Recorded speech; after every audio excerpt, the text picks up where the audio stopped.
Morning, everybody. Welcome to, I don't even know what we're calling the show, but breaking the news for now. I'm Julie Roginski here with Michelle Kinney and Jeff Jarvis. Hopefully all of you got to watch our Americans podcast that's live right now on the Mayday Network. If you haven't yet, watch it at your leisure. First watch the first episode and then watch it at your leisure. And then we have a second one coming out this coming week and so on.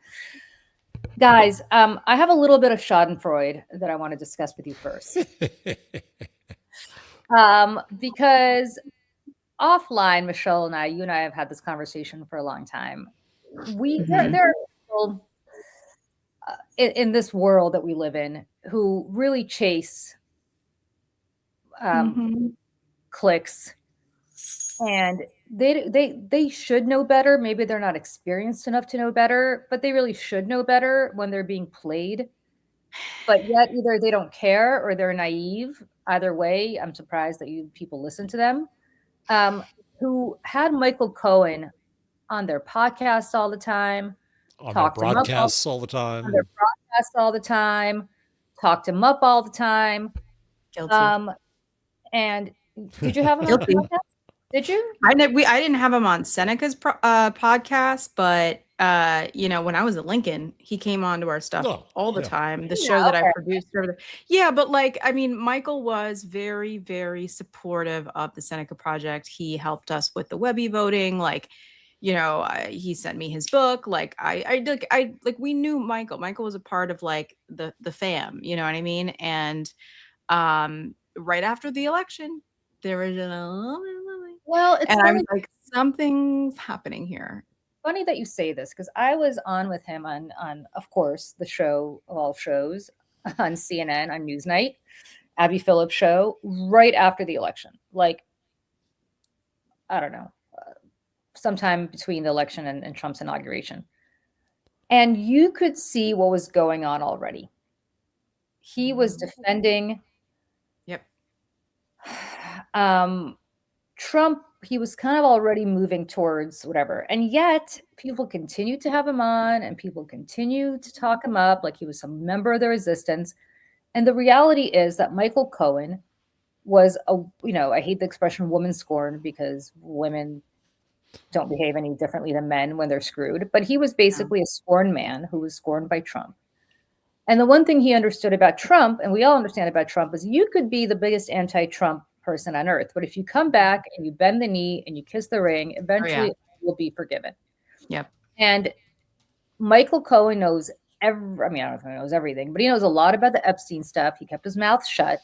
He was the fixer. He went to a shitty law school and Donald Trump hired him because he collects people who don't have the pedigree to be working in big law and things like that. So he collects this, Michael Cohen to do his bidding for him for many, many years. And it was this or ambulances. Right. Yeah. And, the problem is that you had people who loved the clicks because it was, I'm going to get Michael Cohen on my podcast. I'm going to have Michael Cohen. It felt like a get, right? It was a get. And the reality is I never dealt with Michael Cohen. And there are other people out there who will remain nameless who I've never invited onto our podcast because I think they're also former Trump grifters. And the reality is that these are people who just found a different way, Michael Cohen's one of them, to make money off of, make money off of the resistance. Right. So the grift with Trump ended, and then they had to find a way. And so come on, you could have seen this from a mile away. And sure enough, Michelle, play the clip. What's the screenshot? Writing on my Mea Culpa podcast.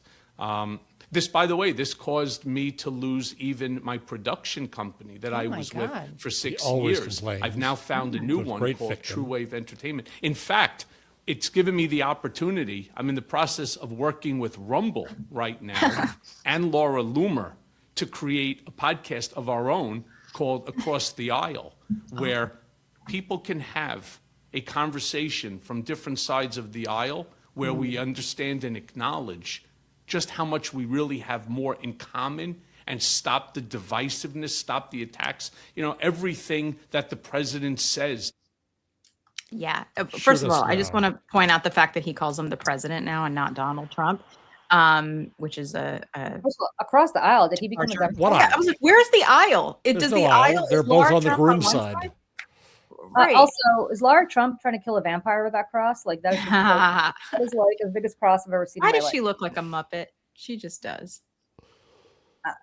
So look, the reality is that, and then of course you have Kkkaroline Leavitt when he tweets this out immediately on schedule, putting 3 exclamation points. The whole thing is so coordinated that Michael Cohen is going to get up and say, "I was manipulated. I was pressured by the Biden Justice Department." Come on. When they tell you who they are in the first place, listen to them. Understand it. Anyone who's worked for Donald Trump shows horrible judgment. Yeah. And in that kind of way that they worked for Donald Trump, like being a fixer to a rapist and con man. I mean, like, can you imagine how many things he's cleaned up in terms of like assaults and sex crimes against women? Like, I can't even imagine it. And, he's Mr. Girl Dad out there like, oh, my daughters. And, listen, when Tara Setmayer and I left Lincoln Project, it was not in the greatest, of conditions.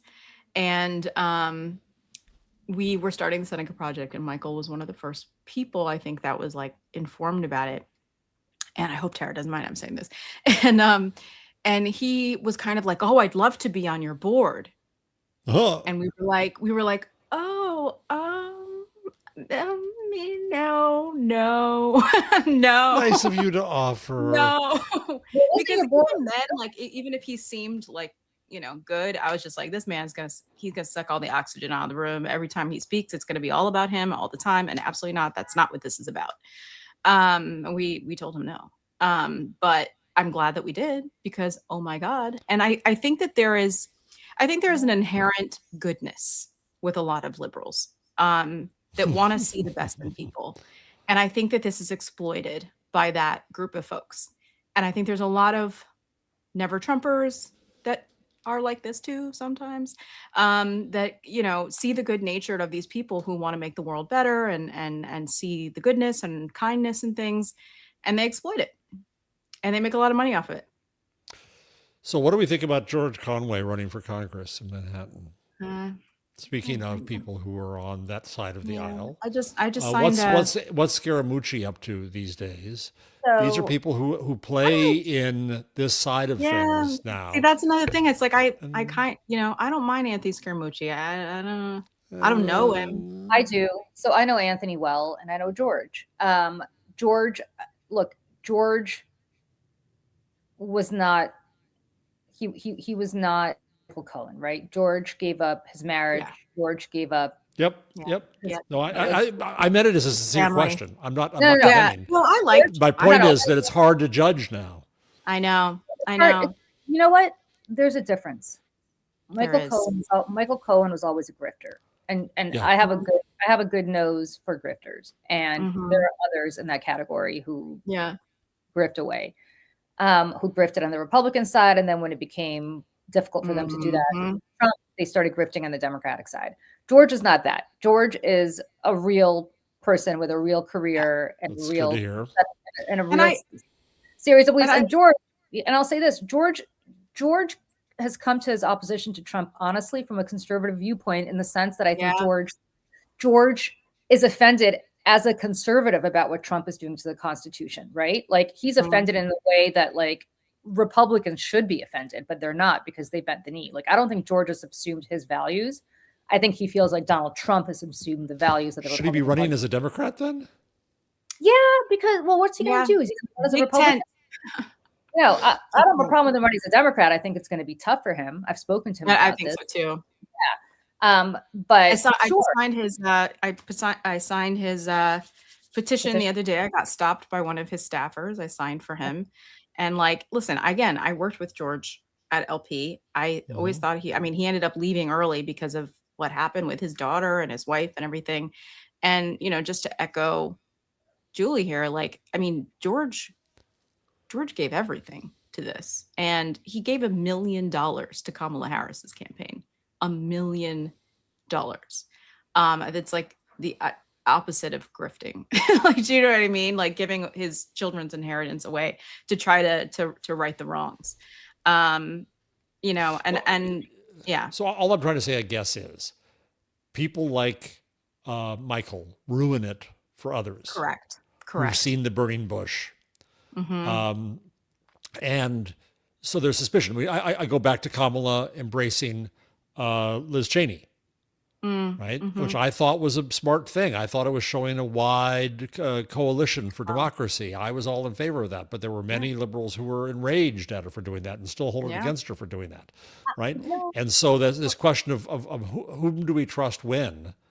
In this time is difficult, and we need coalitions. We need people. But the other thing about the Michael's just an idiot, and this across the aisle bullshit. It's the ultimate mockery of both sidism. Yeah. What a gaslighting, nonsensical thing to say. Like the other side of the aisle. What aisle? Who? Right. Who's on the sides? I don't. And then this kind of implication that it's liberals' faults. It's the people on the left's fault because we're the ones. It's us that we're hysterical. We're being dramatic because we don't like that. The president is covering up sex crimes and child, sex trafficking rings and carrying out illegal wars and destroying our government and putting chemicals in the list goes on. We don't like those things. So it's up to us really to reach across and have conversations with people who disagree with us. I'm sorry, but I cannot have a conversation with someone who does not see me as a full human being. Like, I'm not doing that. It's also moving the Overton window, right? Like, yes. If he's suddenly now what stands for across the aisle, then Laura Loomer's insanity is the counterpoint to that, right? Like, and it's Laura Loomer is like saying a lot. Like Laura Loomer. Well, it's not just that. He had an interview. It's not a coincidence that he had an interview with Lara Trump. It's not a coincidence that Kkkaroline Leavitt tweeted all of this. I mean, all of this is coordinated. All of this is to set up the predicate that the Democrats set him up, and the Democrats made him say all these things that he shouldn't have said, and it was because they threatened him with jail time. Remember, he went to prison under Donald Trump. Yeah. It was the Justice Department that persecuted him, but you're going to see that narrative change very quickly where it's the Democrats who went after him, and they made him perjure himself. And if he hadn't perjured himself, everything would have been okay. Look, the guy was always a scumbag. I'm sorry, I hate that word, but I know, but it's true. Was. I'm going to just disappear for 1 second because my mother's calling me. I will be right back, guys. Sorry. Yeah, of course. The thing with Michael, again, like you see these people and it's like we'd all have collectively gone through trauma as a country. And then you see somebody from that world somehow, see the light, and you want to give that person a chance because I don't know, it just seems like the right thing to do. Yeah. I think your analysis is right here about it's not liberal guilt. It's liberal, soft-heartedness. Yeah. Right? And we should be. And we get yelled at all the time for not being not bringing the tent wide enough and all that BS. Right. For being woke and judging people. We got to judge people. Yeah. If not us, who? Right. Exactly. Right. And I found Michael to be a fascinating fictional character. It's like a cartoon. Really was, yeah. And with the accent only helps, right?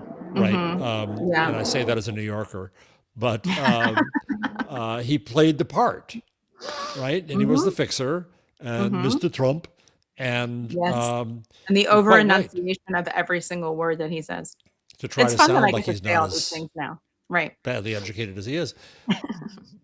But if he really opened up about what he saw and did. Yeah. I think this Epstein file thing, is what's really, I think that he was already turning, but I think that he sees the writing on the wall and he's like, this is my last chance to maybe save myself, because I think I don't know this, but I think that he's got to know. He's got to know a lot. Yeah. Hi, Julie. I do want to say this about Anthony Scaramucci, though, because I do know Anthony. I speak so periodically. Anthony Scaramucci was always a Republican in the fiscal sense, right? Like, and he has always said to me that Trump was his last option. And he acknowledges that, you know, he kind of chased the shiny object, and he went to the administration. He only lasted for a few days, but the one thing that he did while lasting for a few days, which I think people don't understand, is he really hated Reince Priebus. And he got rid of Reince Priebus. Well, so he would say that was 11 days well spent. Yeah. And, you know, Anthony now has a problem with Scaramucci. Anthony's all about crypto now, so Anthony's going to go where crypto is. Yeah, like exactly. Yeah. And he's always yelling at Democrats and Elizabeth Warren for being anti-crypto and whatnot. But again, like, and this is not about me, but we went to Anthony Scaramucci when we started, and he was like, absolutely support you. And I just feel like, even on his podcast, I mean, I don't always agree with him, but I love what he says. I think he makes a lot of sense about a lot of things. I don't know. I like him. So let me broaden this out for a second. And again, in the desire to have the tent broadened, and the desire to have a coalition, but in the fear of misjudging, I also just want to understand the transformation. You know, and I'll start with somebody I respect immensely, who's Nicole Wallace, right? Who I fully and absolutely believe is on our side. I have no doubt about that whatsoever. But I wish she would talk at some point about what made her a conservative in the first place. I wish I'd hear that history and the transformation, which I haven't really heard from her. And then go to, let's say, Michael Steele, who as a black man was, you know, a top official in Republican politics, and now he's on our side, and I believe he's is still, too. I think he's still a Republican. I don't think he ever left the party. Yeah. But you know, how can you have been associated with some of the things you were associated with, especially as a black man? Kurt Bardella, right, who was a spokesman for Breitbart, and appeared on all the liberal TV. And you know, again, I'm starting with Nicole Wallace, who I have a tremendous respect for. So I'm not saying that once you're associated with the Republicans, you're besmirched forever. Sure. And this is going to make me seem like I'm all, you know, judgmental, woke, and all that. But it does become interesting to want to hear more about people's conversion stories. I will tell you what I think they would say. And I have not spoken to Nicole Wallace about this. I actually don't know her, but I would, and I haven't spoken to George Conway about this in detail, but I think I know, I don't want to speak for him. I think broadly, what they would say is what I would say if there were a Donald Trump on the Democratic side. That things like tax rates and even abortion and whatever else we all debated back in the day take a strong backseat to fighting for democracy. Yeah, issue voters, right. Yeah, and when you see the Republican Party go down the path of autocracy, everything else that they stood for, and they would argue that they're now standing for the same values they stood for before, which is the Constitution. Remember, these are the same people that wave their pocket constitutions around all the time. Right. And they would say, this is why I thought Kamala and Liz Cheney was right. I think the voters that they were trying to get with her, they got a lot of them. I mean, that's I think the other side they lost in the process. It's the other side, right? It's the other side that are energized and angry and don't want any. It's the, and I say this respectfully because I'm kind of in this boat these days, but it's the Tea Party equivalent of the Democratic Party, which is like burn this shit down, just burn it down. Because I still believe, and this is no knock on George, who I really like, and on Nicole Wallace, who I don't know but admire, and on all of these people, the reality is they got us to this place. Yes. Because this did not begin with Donald Trump, right? The Iraq War, which Nicole Wallace sold, was a massive breach of trust. And a lot of the things that happened there, I think, were extrajudicial, no matter what the Supreme Court said. And go back to Joe Scarborough's sainted Ronald Reagan. Oh, yeah. And Thatcherism. I mean, that's the roots of this. Of course. Yes, you're absolutely right. This goes back to actually Britain in 1978, which is what I think was 79 when Margaret Thatcher got in. So I say this to say that, you know, I don't absolve them of the fact that if you were a Republican during, you know, my lifetime, or at least my political consciousness lifetime, which started in the 80s, you have a lot to answer for. And I think what they would say is, that's fine. We could disagree on that. I'd love to go back to the days where we could debate that. Mm-hmm. But right now, we're not debating that. We're not debating whether Star Wars was a smart plan. We're not debating whether we should have spent all this money on the military versus, providing help for people with AIDS. The 80s and so on, all these hard, it's very quaint to debate Iran-Contra. But the truth of the matter is, right now, what you have is, I was just speaking to somebody, the other day, who is somebody who's very, very high up in the Hillary orbit.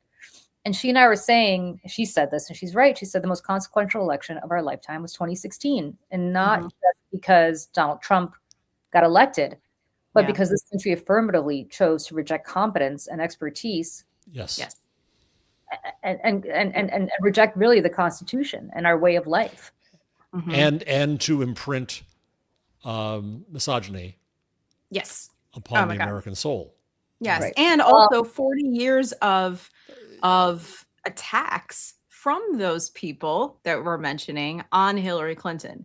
I mean, decades and decades. And Julie, you were at Fox for many years, so you worked with these people. And, again, I was at Lincoln Project for 4 years, and I joined the organization in June of 2020. It was the height of COVID. George Floyd I was starting the protests. There was nothing. And I've been trying to get a job on campaigns. Nobody would hire me, but the Republicans did. And there were days that I had to be like, la, la, la, la, la, la, and really kind of put my shit aside, because I'm like, oh my God, these people like guns, and they worked with Lee Atwater, and oh my God. But nothing was more important to me in the entire world than Joe Biden winning that election. And he did. And, whether we had anything to do with it, I don't think it will ever really know. And I am grateful for every single day that I work there, because I learned a lot. I learned how to make ads there. And that's what I do now. And, I learned from the best. I really did. And I'm so grateful for that. But ideologically and often, morally, I had to really just la la la la la. Yeah. So Michelle, when I worked at the Chicago Tribune as a young nipper, I never read the editorial page, because I didn't want to know what they said, because I knew what they were saying was bad, and I was associated with an institution that was not great. And I've been around that. I worked for Rupert Murdoch at TV Guide. It was just TV Guide. Well, guys, you want to talk about moral. You've been there. Exactly. So I'm saying all I'm trying to say is we've all been there. Well, but I will say this, and I'd love to hear your thoughts on this. And I want you to tell me the unvarnished truth, and not just you, but people in the chat and people who are listening later. I'd love for you to email me and tell me what you think. Because I truly think about this all the time. And please don't placate me. Just tell me what you think. I have for a very long time wondered. So when I was at Fox, I justified it. And I don't think I was justifying it to make myself feel better. I truly, I think, believed it. That it was I played a very important role in being the one person that would look into the camera and tell a courageous role is what I always said at the time. But I would say, and look straight into the camera and nobody, I have to say this, nobody at Fox ever told me what to say or not say. I was never censored. So I always said what I wanted to say and meant it. That I would look into the camera every day. And if I could get through to even one person, I don't know if I ever did get through to one person, but if I could I have no idea. I doubt it, actually. If I could get through to even one person, that was enough. However, since over the last decade or so, it's been almost a decade since I've been gone, 9 years. It's going to be 9 years this year. I have wondered whether I contributed to the problem and whether I was part of the problem, part of the solution, because by lending whatever talent I had and my voice to that network, I was validating them. And I truly, I'm starting to lean more towards that point of view. And I wonder, should Democrats go like Pete Buttigieg? Right. Buttigieg goes on Fox and sticks it to them all the time, and it goes viral, and that's great for Pete Buttigieg. But is it good for democracy? For Democrats? I don't know. So Michelle, I think you know this, in a unique position there. I used to do guest things on Fox. I didn't like Fox. I worked for Murdoch. I didn't like Murdoch, right? When I was at CUNY, I funded through my center, Juliet Jeske, starting Decoding Fox News, because I believed I was on MSNBC. Great. She's wonderful. On MSNBC air, I used to say all the time, this maybe is why I'm not on there anymore, you should start a segment called We Watch Fox News So You Don't Have to. Yeah. And so that's why I funded Juliet to do Decoding Fox News, and she's doing great work there. Yep. My point finally is that the problem with Fox is not just what they say, but it's what they don't say. It's what what the audience is not exposed to, is not seen, right? And your presence, even wasn't on every show, wasn't in every hour, but when you were on, you showed, to use Michael Cohen's terms, that there was a different side of the aisle. There were people who believed differently. The internet got a lot of crap for putting people into alleged echo chambers and filter bubbles. But in fact, research has shown that in the time when people were still using old media, people who were using the internet were exposed to more diverse viewpoints because there were arguments on the internet. Yeah. And the problem with Fox now is essentially there's no arguments allowed. I mean, there are, in the sense that not much. Jesse Tarlov, who succeeded me on the 5, I think does a wonderful job, and she does it in a very different way than I do. She's much calmer, kind of says her piece very and measured. I would beat the shit out of them every day, and they hated it. So her approach is more effective than mine was. But I will say this. The problem is that the way Fox frames things is not, let's have a debate about, right. It's what you said, Jeff. It's, I always joked, right. The segments where I would have to debate is Hillary Clinton, is Barack Obama the worst president of the century or the worst president ever? Let's have a fair and balanced debate, right? I mean, it was, right. I'm exaggerating. It's the problem with polls. She or he who asked the question sets the agenda. How is it framed? Like, how is the question framed? Yes. Everything. Yeah. Right. Which is, focus groups are so much better than polls. Right. But that's really where I would debate people. And the reality is, that's really a stupid debate, right? Because I didn't think that Barack Obama was the worst president of the last 100 years or the last president. Yeah. And I would say that I'd be like, well, I would say that I'd be like, what the hell kind of question is that? Barack Obama's a wonderful president. Here are all the reasons why. Right, but when you have 4 people yelling at you and debating whether he's just the worst of the last 100 years, and it always come down on, no, actually, he's the worst president ever. Ever. So that's what you're dealing with at Fox. And I think they played Jesse Tarlov up so much right now because they are trying to pretend that they are still the Fox News of even it gives them credibility to have her on at all. Right. It's the tremendous cynicism of Fair and Balanced. Right. And listen, I've talked to Jesse about it, and I don't want to talk about private conversations, but I mean, she loves it there. Like, she loves the Fox, she loves her role. And I get it. I loved, I mean, I got to tell you, I loved being on Fox. Of all the TV I've ever done, I loved Fox the most because nothing got me more, maybe I'm a masochist, but nothing got me more excited than taking on 4 other people at the same time and being like, it was like Kill Bill, like, wow, like, and it like skin, Julie. I mean, I've gone back, if you're bored, go on YouTube and Google and search Julie Roginski Fox News, and there's like so many, and I went and watched so many of it when we started working together because I was like, who is this Julie? A lot of impressive. Yeah, but I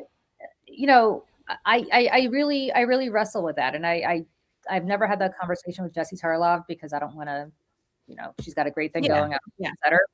But I really wonder whether, I'll speak for myself, not for her, whether when I was there, I was contributing to the problem or not. Yeah. I don't know. I also think Fox has gotten much worse over time. I mean, way back when it was what it was, but it really was a different perspective.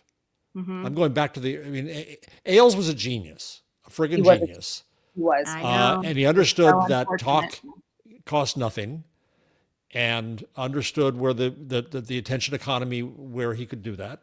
And he made it into showbiz, right, Yep. to a great extent. And in its earliest days, against a perception of liberal media, it could have had a place. It could have been like the old Telegraph versus the Guardian. The Telegraph now is crap. Could have been in other countries that have national media. You have the FAZ is the left, is the right rather, and the Süddeutsche Zeitung is the left, and you do the same thing in France, and you do the same thing in England, and we didn't have that because we didn't have national media apart from TV. So it was not a wrong conception in its earliest days, but Rupert Murdoch is a malign actor, a political actor, not a media or journalistic actor, and it was probably inevitable that it had to go to where it went. But I think I think there was a real transition, Julie. I don't think it was. It was ruined when you left, Julie. That was it. Oh, I'd love to say that, but no, it was pretty bad when I was there too. I mean, I know. I think it was on that track by then. Yeah. Yes. I mean, you talk to, I don't want to again, but you talk to people who might have hosted Fox and Friends back in the day, and they will tell you that the order would come down. Oh, this is the narrative that we're setting, and look no further to the 2-3 minute video that my friends Alex and Matt put together when they were at Bloomberg. This was after Gretchen had left, and she was in the news, in the headlines, and Gretchen Carlson. Yes, and so my friends who I didn't know at the time have become my colleagues and friends after the fact. They were like, we're the ones who made that viral video of like the 2 minutes. They went into the archives and found all the horrible shit that the co-hosts of Fox and Friends were saying to Gretchen Carlson on camera, and they put it all together in this video. And I think Matt said, he's like, to this day, it is still the highest performing video that Bloomberg ever put out. Because, and he's like, listen, he's like, the search that we, the ideas we were trying to come up with in our head, he's like, okay, how are we going to find this stuff? Going into the archives of Fox News, he's like, it was dark. It was dark, the kind of stuff that we had to like look for. And it really, I remember seeing that and just opening when you see it all together, this is where the receipts videos, I think, are really powerful. Yeah. When you see it all together, then you realize kind of the systemic problems inside, a place like that. And I think also Roger Ailes, I didn't know him. Julie, obviously you did. But I've watched so many things and listened to so many podcasts about this man. And, he used to take tap dance lessons. And I think he wanted to be more show busy. And I think he's just another person who probably, if he'd done musicals, maybe wouldn't have. He did do musicals. He was a producer of a Broadway play. Well, I know, but if he kept doing them, do you know what I'm saying?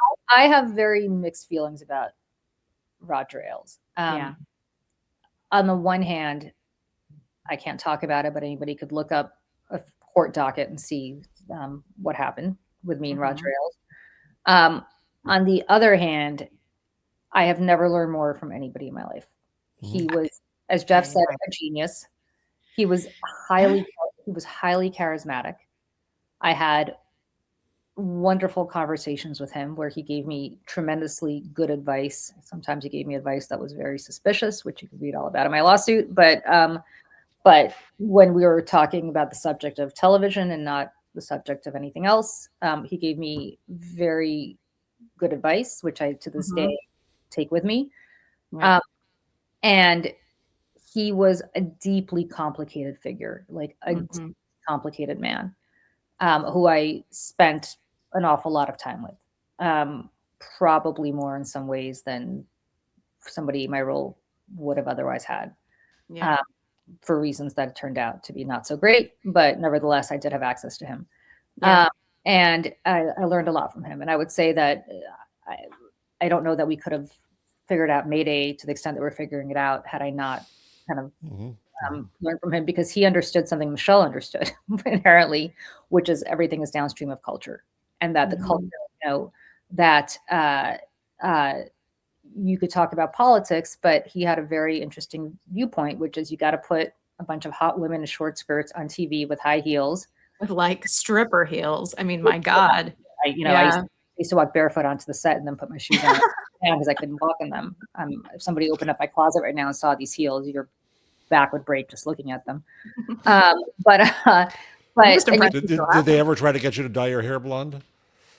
No, but that would look ridiculous. No, don't forget, I was, I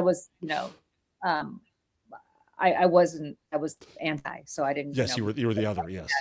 My hair. They had to have you have darker hair. You know what I mean? Because yeah. Well, since blonde, too angelic.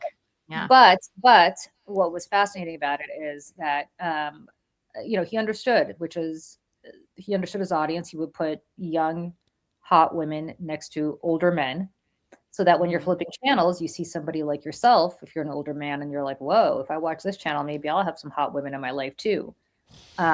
And the makeovers were insane. I mean, this is what I look like in real life. Look up pictures of me at Fox. Like it's crazy. I mean, you're beautiful, Julie, on any day, but like it's like pageant Julie. It's crazy. Yeah, pageant Julie. Like the hair was out to here, and the eyelashes were out to here, and everything was fake, by the way.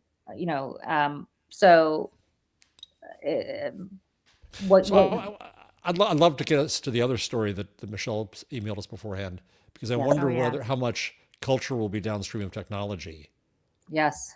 And the misogyny that spreads, and technology's, I don't think, fully decided yet. It can go, there's a lot of bad guys in it and a lot of misogyny in it. But Michelle, you want to mention that story? Yeah, so this is kind of being widely reported, and I'll play the clip. So the Palantir CEO Alex Karp is a lunatic. Is a massive lunatic. Another brilliant lunatic, but a lunatic. Brilliant lunatic, but a lunatic. There is an entire Instagram account that literally just puts together clips of him saying insane stuff. He at one point there was I saw a clip of him saying on a panel on a stage that he wanted to make a drone, and his fever dream was basically to make a drone that can go find his enemies and then spray urine into their faces. And this is probably something that he will make. So the New Republic reported on this. Said his message is loud and clear. My technology will take political capital away from one of your greatest enemies, liberal women with degrees, and give one of your favorite demographics to patronize, working class men, more political power to transfer to you. This is what they're all talking about on the right now. Again, he can go really manic crazy in videos. Yeah. Here he's subdued and calm. Yeah, he was like, I think he was like ketamine. He was on CNBC, I think. So yeah, here's the clip. Here's the clip. He has to support the warfighter. The one thing, though, that I think even now is underestimated by all actors in industry, and including in Silicon Valley, is how disruptive these technologies are. If you are going to disrupt the economic and therefore political power significantly of one party space, highly educated, often female voters who vote mostly Democrat, and military and working class people who do not feel supported, and you feel like you believe that that's going to work out politically, you're in an insane asylum. Like, that you cannot have it. This technology disrupts humanities trained, largely Democratic voters, and makes their economic power less, and increases the economic power of vocationally trained, working class, often male voters. And so these disruptions are going to disrupt every aspect of our society. And to make this work, we have to come to an agreement of what it is we're going to do with the technology. How are we going to explain to people who are likely going to have less good and less interesting jobs from their perspective? And how is it that we are going, and by the way, on the military thing, these technologies are dangerous societally. The only justification you could possibly have would be that if we don't do it, our adversaries will do it, and we will be subject to their rule of law. So if you decouple this from the support of the military, you're going to have an enormous problem explaining to the American people, why is it that we're absorbing the risk of disrupting the very fabric of our society, including the most powerful parts of our society, if it's not because it's about maintaining our ability to be American in the near term and long term. And all right, so let me just say this. His company has a tremendous amount of contract to the Pentagon. So this was just an appeal. This was a pitch. Yeah, right. This was a pitch for more business from the military, just to be clear. But he's not Never wrong. mind Anthropic, you can trust me, says Alex. Yeah. But he's not wrong that these technologies, I mean, look, you could go to ChatGPT right now and like, I read a Substack every day. If I wanted to, I guess I could just go to ChatGPT and say to ChatGPT, write a Substack, and Jeff Jarvis, and it would, in Julia Roginski's voice, and it would spit out some facsimile of a column for me. Now, it wouldn't be good. It wouldn't be my voice, but that technology is going to get there, I believe, in probably the next 6 months to a year, where it would sound very much like something I would write, and probably would be much better than it is today.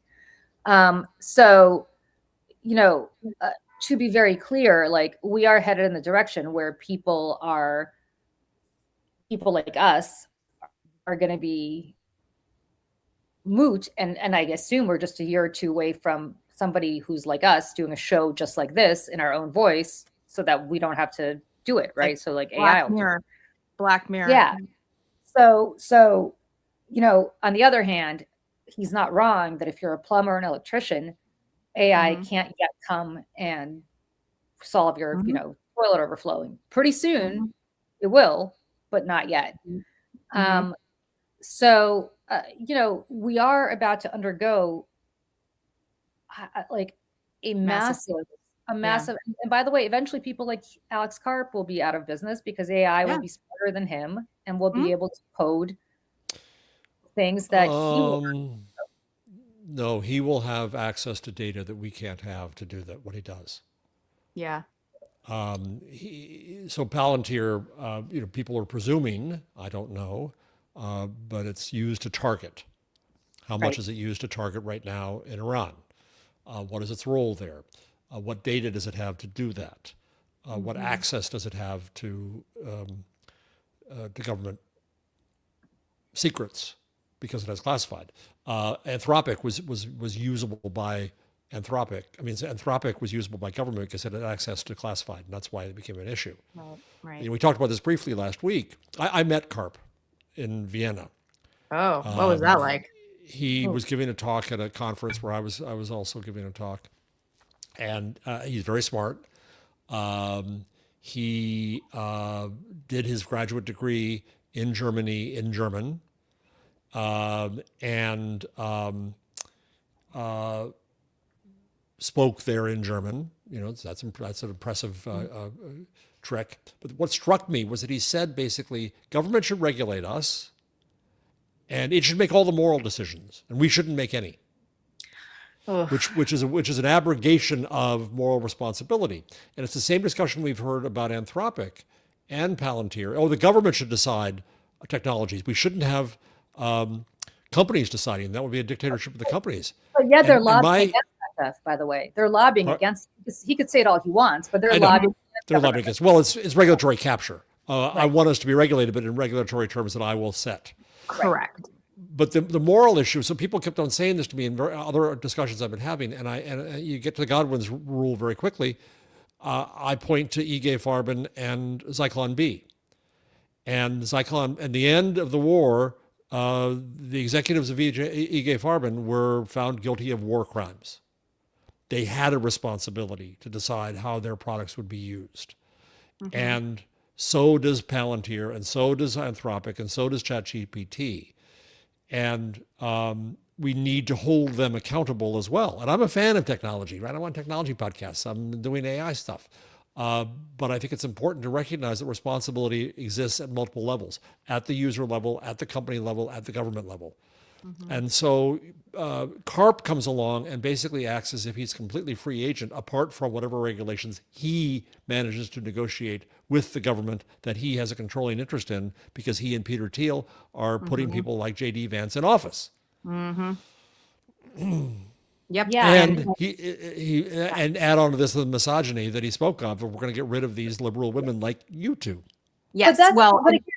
Sorry, Michelle, go ahead. No, I was going to say, like, this is a huge talking point on the right, just so people know, like, they like calling white liberal women, they are seen now as the enemy. Like, the last thing that is standing in their way of total world domination is liberal white women, because as white women, we should be, fulfilling our fulfilling our duty as wives, as child bearers.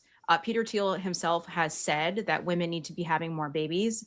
And what he means by that is that white women need to be having more white babies, because this is all a last gasp at white Elon supremacy. Musk does the same thing. Elon Musk does the same thing. Well, he thinks he wants to impregnate the world. Yes.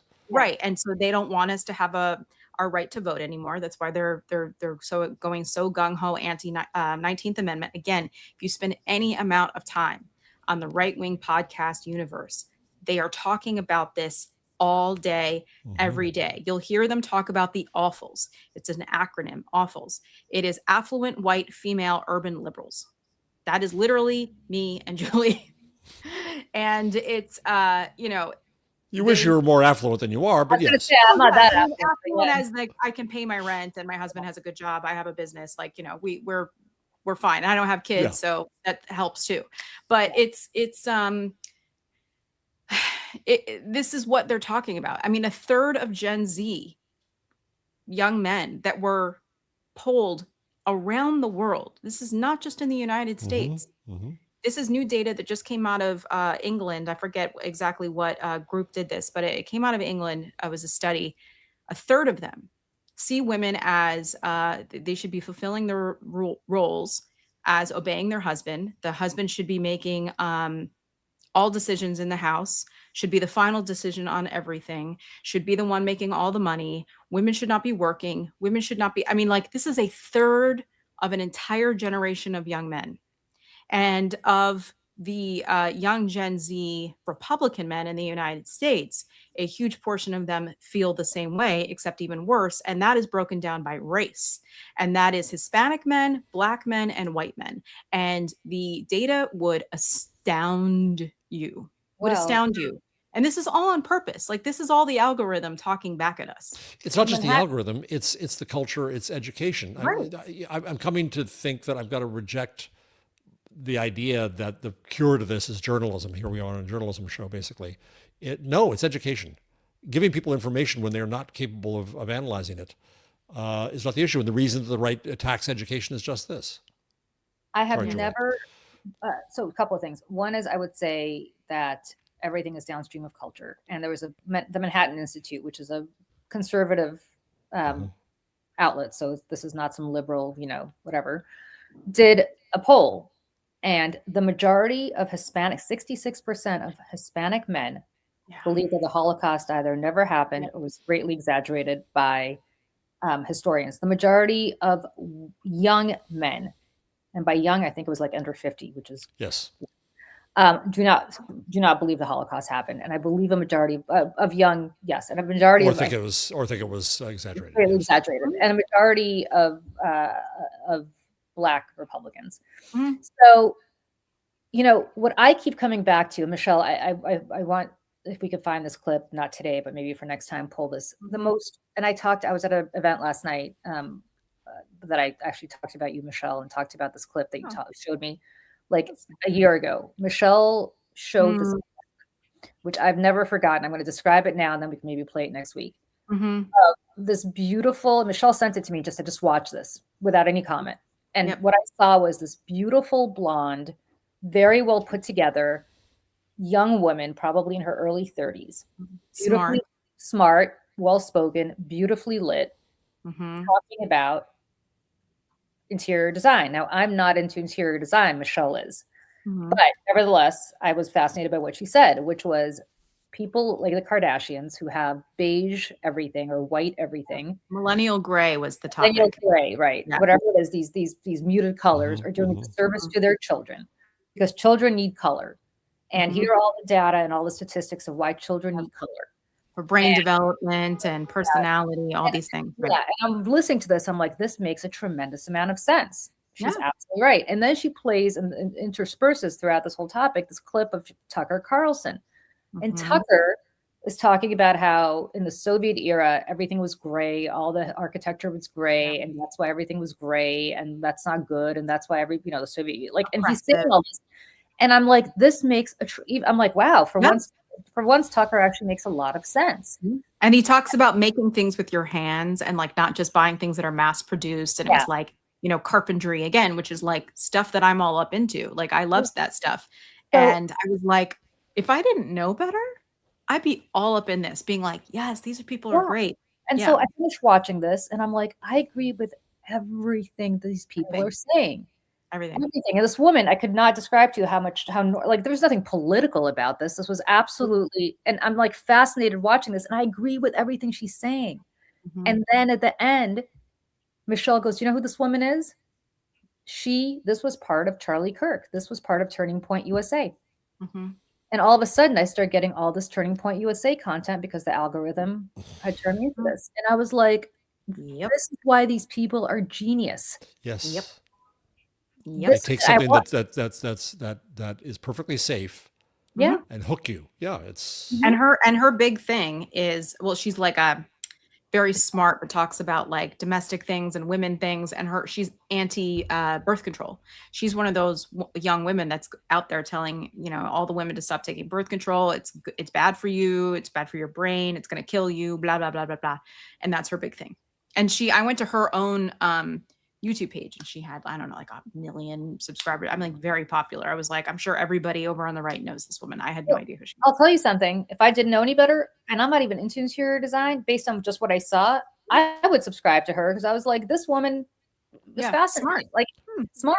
And that's where the Democrats missed the boat. We pound people over the head, as you point out, Jeff. We're doing these shows about media. Really, and that's why we want to expand the show to talk more about culture in addition to media.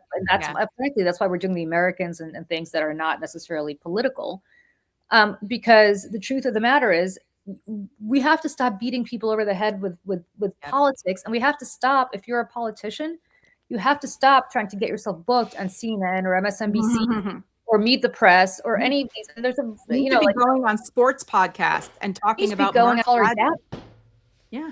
This is where I always quote Hannah Arendt and The Origins of Totalitarianism. And my favorite line in there, where she talks about how in an authoritarian, a totalitarian regime, people become obsessed with these rather meaningless, abstract notions. And so you don't have an actual conversation. So it's abortion, guns, trans kids in bathrooms, and soccer teams. Right? Those are not the things that matter most in people's lives, but that enables them to set the agenda on that side as signaling.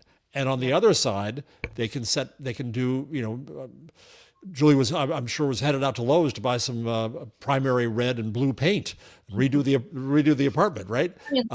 Because it seems harmless. Right? And they can do both, and sandwiched in there is dangerous talk. Well, It's values, yes. The one thing I will never forget is the amount of time when I was a Fox, the amount of insane time that we spent talking about the war on Christmas. And you might think that's but that's a good prime example, Jeff, of what you're talking about. Yes. Because that's how they hook you in. You're like, holy shit, you're absolutely right. How can we say happy holidays and not Merry Christmas anymore? Hey, why am I like, I'm being stifled? I'm being silenced. Why can't I say Merry Christmas to people? I feel like I'm going to, this is for people, individualistic mindset. So I just finished a book. I got to look up the title so I get it right. Called come on, Audible. Come on, library. There it is. 1 second. Well, damn, now I can't find it. Podcasts, audiobooks. It's on You. It's on You by Nick Chatter and George Lowenstein. And it's interesting.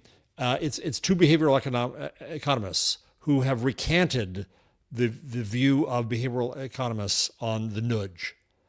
This idea that we can nudge people to do the right thing. We can nudge them to get health insurance. We can nudge them to do other things. And this became very popular and part of the Obama administration. Yep. And what they say is what's really happening is that it's corporations that are passing blame on to individuals.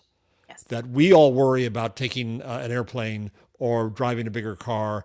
And if we just stop doing that, then everything will be okay. When in fact, it's Exxon and who've ruined the environment. Like stop spending all your money on $3 or $8 lattes, and you'll be able to buy a house. Exactly. So I buy that, and I respect them for having recanted what they were part of as an intellectual movement. On the other hand, if you put all responsibility onto the corporations and onto the system, then you lose the individual responsibility. So I got into this tiff online about vaccines, where Or somebody comes in and says, well, no, you've got to understand the mothers who don't have their kids vaccinated, and you have to listen, and it doesn't do any good to do this or that to them. No, at some point, we must have an intolerance for ignorance. We must judge. I don't care if you call me woke. I don't care if you call me an East Coast intellectual. If you're ignorant and it affects your child's lives and those of the children around them, and you're bringing danger in, I'm going to judge you. Well, I should judge you. You know what, Jeff? It's very, I used to be very libertarian about drugs. My attitude was always like, if you, like, I'm not, never have been, just, it's not my cup of tea. But my attitude was, if you want to, you know, inject heroin into your vein, like it's your body, it's your life, go do it. Yeah. Until I realized that it's not just your life that you're affecting when you do crystal meth, for instance, it's everybody around you. And yes.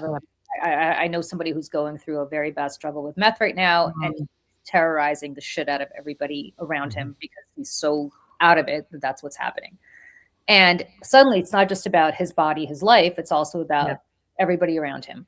In the same way that if you don't vaccinate your children, if you don't want to vaccinate yourself, forget your kids. If you don't want to vaccinate yourself, fine, go die of COVID if that's your decision. But the problem is you're also creating a strain. Correct. As we come up, I think, what is it today? The 6th anniversary today or yesterday of New York City shutting down. And it's the first thing I think about is how none of that needed to happen, because not only of the negligence of the Trump administration, but about selfish people who were taking cues from him. Saying you don't have to do that. You know, again, it's the individualistic, you know, I don't care about anybody but myself. And let's just mention that RFK has to go in for surgery for his rotator cuff. And he ain't, as I put that online, well, just put beef fat on it. The bear fat on it. Just put raw milk on it. You know. Yeah, I'm pretty sure he's going to get anesthesia. You know, like I got to. He's going to get anesthesia, and he's going to a real doctor. And you know what? Do you want your you know, surgeons to be wearing masks or not? There was an episode of The Pit that talks about this, and it was like, what if I do your surgery? Should I be wearing a mask or not? Well, exactly. You want to hear a horrible situation? I was talking to an Alzheimer's researcher yesterday. About a study that they're doing. And this study can tremendously in the next few years increase the ability of, it would move research very far along. Wow. And they said, you know, the only people who have access to the results of the study are this hospital where it was being done. And I believe the CDC and the NIH, because the NIH is funding the study. And I said to the researcher, I said, how long is that grant for? And she said, it comes up for renewal next year. God damn it. And I said, are you positive that you're going to get renewed? Like you're launching this whole study, but are you going to be able to see it through? And she said, I don't know. Yep. I don't know. So it's not just RFK's stupid, beef tallow stuff. It's systemic, and it's all about healthcare. And I was with somebody from Planned Parenthood last night, who's pretty high up in the organization. And she and I were talking about the fact that it's not just about this is not a war about abortion anymore. It's truly a war. I mean, Planned Parenthood does so much more than abortion. Planned Parenthood, the only medical care that I received for the majority of my 20s because I did not have health insurance. So I, in college, went for my annual checkups to Planned Parenthood in Boston because I didn't have an OBGYN up there. I was an 18, 19-year-old. You have to go get checked up, once you hit 18. So that's where I would go. And it wasn't for an abortion. It was literally to get. They save lives. They save lives to get annual care. And so, but it's beyond even women's health care now. It's affecting things like Alzheimer's research. When they cut funding from Columbia, they cut funding from, the Middle Eastern department, Middle East Studies department. They cut funding from the hospitals. They cut funding from medical research. That's where that's where the bulk of federal funding comes from. Yeah. Well, God bless the American Historical Association. Did you either of you watch the video of the DOGE dork in the deposition? God. Oh my God. Right. And it's relevant because they're killing. I don't know if you. I sent the videos to you, Michelle. It's in the list. Oh, I don't have them. I'm sorry. Yeah, to show. It's in there. Okay. So this is this dork who's being asked how you got rid of things because they were DEI, and what is define DEI? On what basis were you doing this? Oh, it was the executive order. It was the executive order. Kept on saying that. Couldn't respond at all. Explains it. Yeah. And in the end, of course, I pulled up the executive order and has no definition whatsoever in it. And he's just an idiot. And it was, this is going to affect, this is about women. And so that affects men as a result. And so we killed it because it was discriminatory. Women in the Holocaust was one of the examples. And again, it goes back to ignorance. It goes back to this notion of abstract notions. It's attacking things for the sake of being able to attack them because it knows it matters to us. Mm-hmm. And that's the world. That's who's ruling our world now. Yeah, owning the libs. At what cost? Did Julie just freeze? Oh, I think she did. I thought she was. So it's been a different episode because. Sorry, can you guys hear me? I have that video. I have that video if you want to watch part of it. It's brief. DEI. Yeah.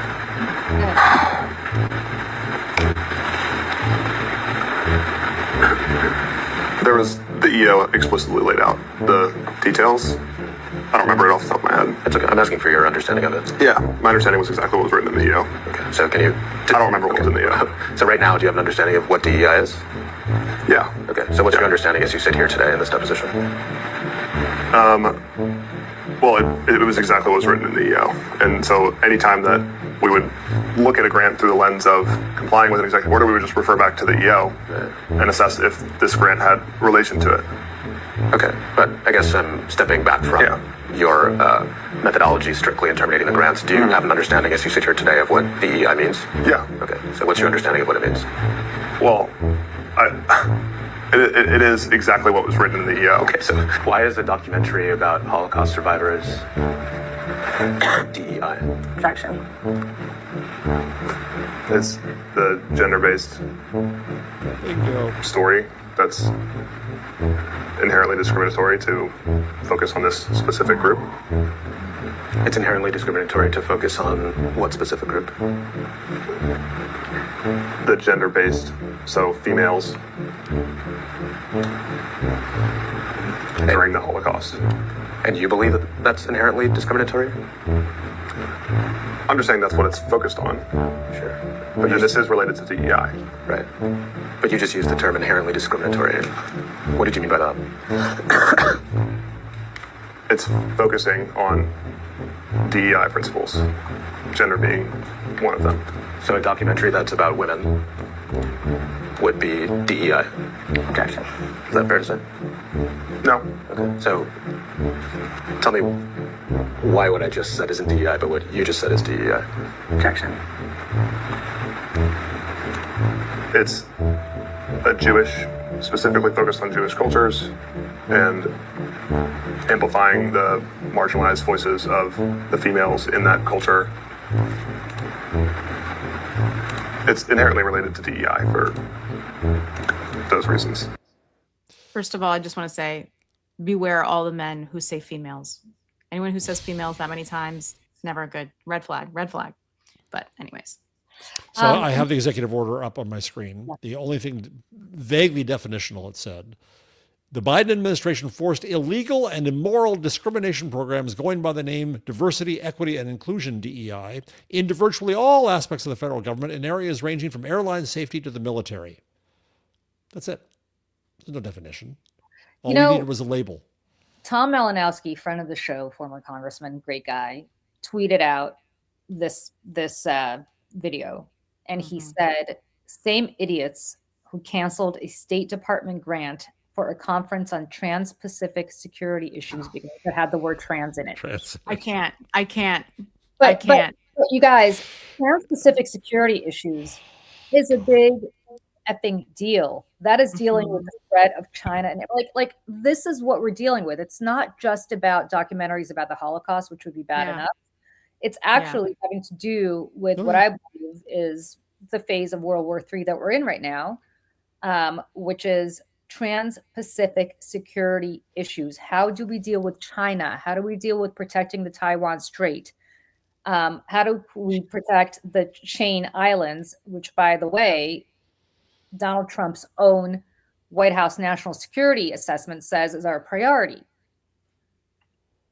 This is the same notion that gets us, and I want to take it back to what's happening in reality right now. This is the same notion that takes us back to the fact that they decided to attack Iran without figuring out how to protect the Straits of Hormuz, without having to how to get American citizens out of the Middle East, without figuring out what their end goal is, without figuring out whether the Iranians are going to have the capability, as apparently the FBI is warning, to fire drones off the coast of California in the Pacific, translation, trans-Pacific security issues. Oh my God. Remember when Trump was like railing about trans mice or something like that? And he's like, we're paying for mice to be trans. And it was like, everyone was like, oh, all this money for trans mice. I'm like, it was like trans something else. And it was a study they were doing on mice to like cure some disease or something. I'm like, the stupidity and willful ignorance. Well, it's the willful ignorance. It is valuing ignorance. It is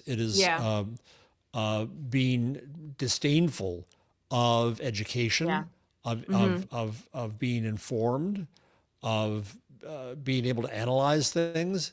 It's, I do this for the sake of wanting to do this because I can do this because I have the power to do this. So I'm going to do this. Damn the torpedoes. Yeah. That's who's in charge of our nation right now. These doors. I mean, if I wanted to be, I keep saying this, if I wanted to destroy the United States from the inside, there is nothing I would be doing that Donald Trump is not doing. I mean, it is amazing. And then in the midst of all of this, of course, what did they just do quietly? Got rid of the claim for a month, but I guarantee you it's going to be permanent. Mark my words.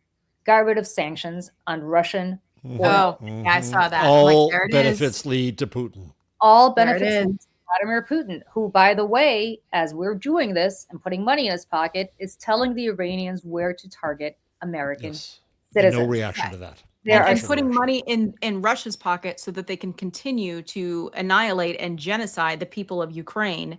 And again, like, this is where I'm like, follow the money also, because if you think that Donald Trump isn't getting kickbacks from that deal, as well as Steve Witkoff and Jared Kushner and like all of these people, Donald Trump doesn't do anything that doesn't benefit him.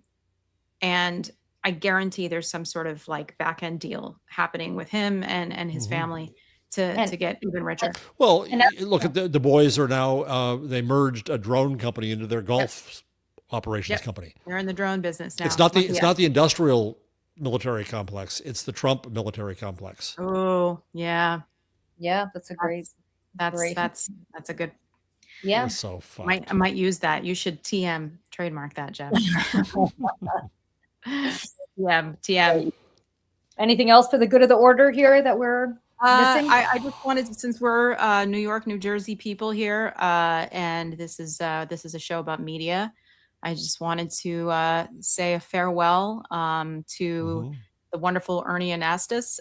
This is a tweet here from Fox 5 New York. It is with profound sadness that we share the passing of Ernie Anastas, who died at the age of 82, an Emmy Award-winning journalist and beloved former Fox 5 news anchor. His voice, integrity, and lasting impact on New York journalism will never be forgotten. And there's, vintage Ernie there from New York basketball account as well.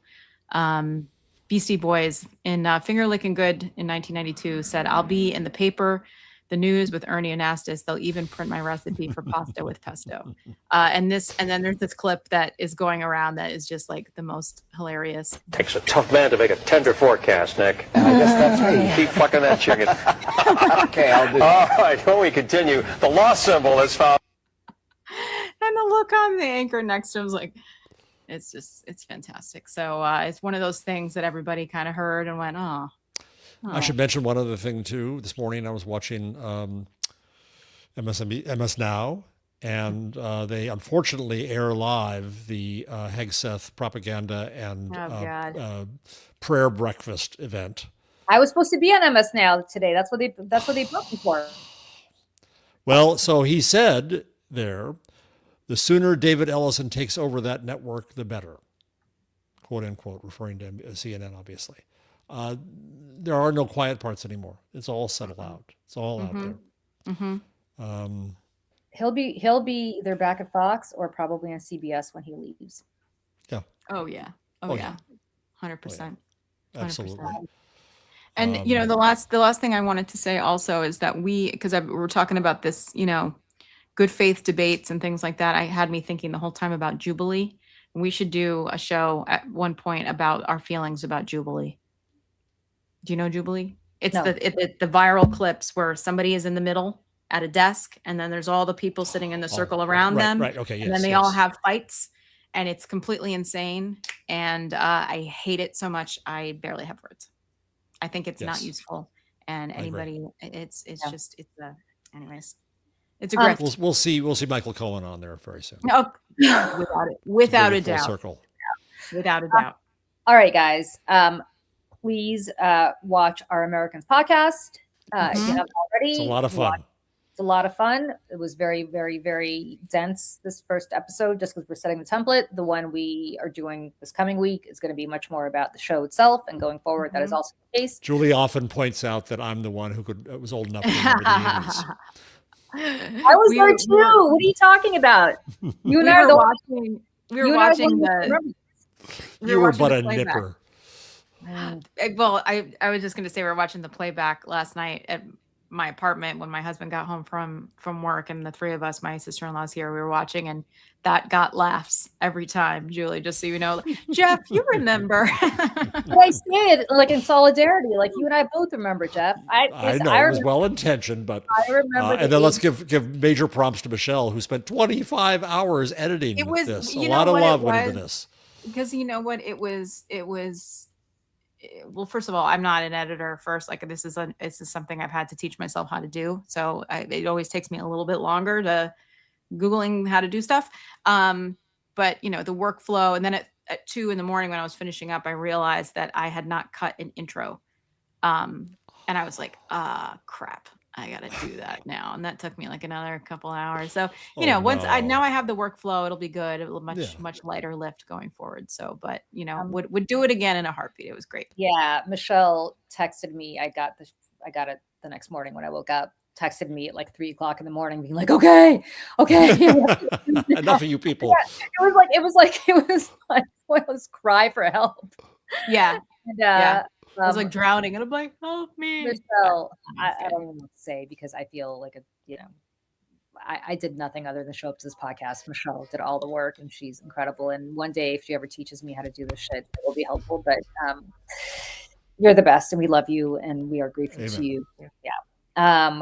And that's that. So watch if for no other reason, just watch it to give Michelle some props. Yeah, please, just. For all the incredible It was not in vain. It was not in vain. And also we're on Apple Podcasts as well. So please go check it out if you'd rather listen than watch, or for any reason you want to do that. Find us on Apple Podcasts as well as all the other shows, including YouTube. This one. It's there. Yep. Including this one is on Apple Podcasts as well. And then we just lost Julie. That's where we are. So like and subscribe, everybody. Like and subscribe. And we will see you next week on the show. Tomorrow, Julie and I will be back at 10 a.m. for Saturdays. For Sanity with, we don't know who yet will be joining us, but, check it out. And we'll see y'all later. Bye.